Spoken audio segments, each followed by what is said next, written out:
Hello, xin chào các bạn đã quay trở lại với review 5 phút. Ở cuối tập 17, sau khi đi tới Tuyên Vũ Quốc, tu sĩ Hỏa Phần Quốc đã giao chiến cực kỳ quyết liệt. Cũng tại đây, Vương Lâm có màn đủ sát hết sức kinh khủng. Lúc này, cuộc chiến của song phương đã đạt tới cao trào, nguyên anh kỳ tu sĩ của hai bên chiến đấu càng lúc càng kịch liệt. Nhất thời, dư chấn lan tới mặt đất càng ngày càng nhiều, làm cho các tu sĩ có tu vi thấp gặp phải không ít chấn động mà ngã xuống. Còn Vương Lâm, sau khi lấy mạng được hơn 100 tu sĩ của Tuyên Vũ Quốc, anh ấy liền đi tới chỗ của Phượng Loan để nhận lấy bản đồ đi tới Tu Ma Hải. Nhìn hai tu sĩ Nguyên Anh trước mắt, Vương Lâm cũng không nói nhiều, lấy được bản đồ, anh ấy cũng liền rời đi khỏi con thuyền kia.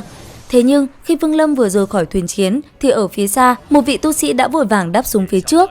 Thế vậy, hai vợ chồng Phượng Loan liền đứng dậy đi tới, còn vị tu sĩ kia, thanh âm ông ta hớt hải vang lên nói: "Hai vị, phong ấn đã bị phá vỡ rồi." Nghe vậy, hai vợ chồng Phượng Loan vẻ mặt liền biến đổi, nếu đúng như lời người kia, một khi phong ấn bị phá vỡ, hỏa thú cũng sắp đuổi tới.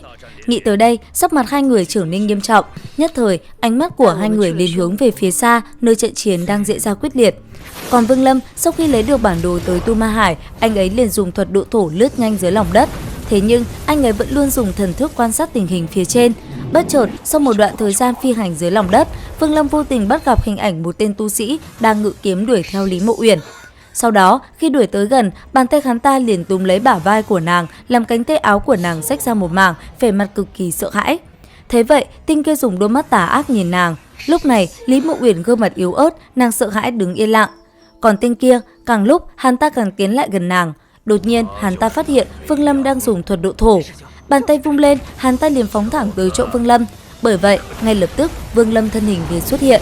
Nhìn Vương Lâm, thanh âm tên kia quát lớn nói: "Cuối cùng ta đã tìm ra ngươi, hôm nay ngươi để mạng lại đây đi."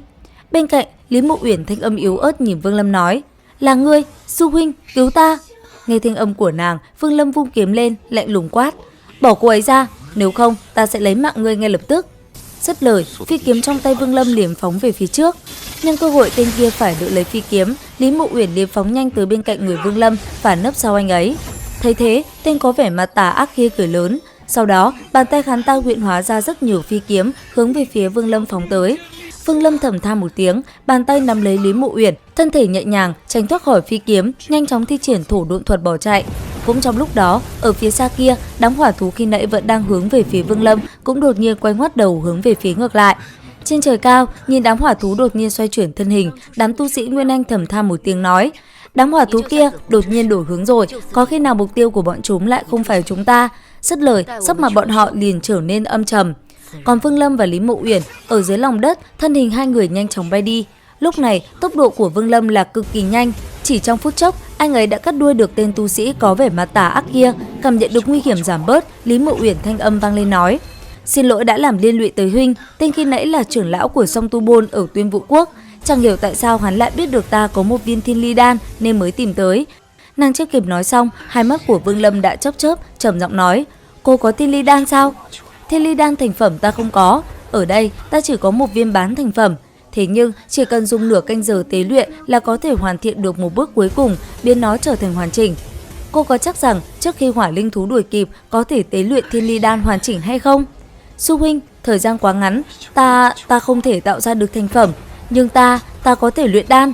Vương Lâm ngẩn người, liếc nhìn Lý Mộ Uyển mấy lần, thấy từ phía chân trời xuất hiện hồng quang, hắn vội nắm lấy tay Lý Mộ Uyển, nhanh chóng lao về phía Tu Ma Hải. Rất nhanh, chỉ sau một đoạn thời gian ngắn ngủi, cả hai đã từ mặt đất chui ra và xuất hiện ở tại Tu Ma Hải rộng lớn. Nhìn thấy nó, Lý Mộ Uyển run lẩy bẩy, nhỏ giọng nói: "Sư huynh, đây là Tu Ma Hải." Nghe vậy, Vương Lâm chỉ lạnh lùng đáp: "Ta biết."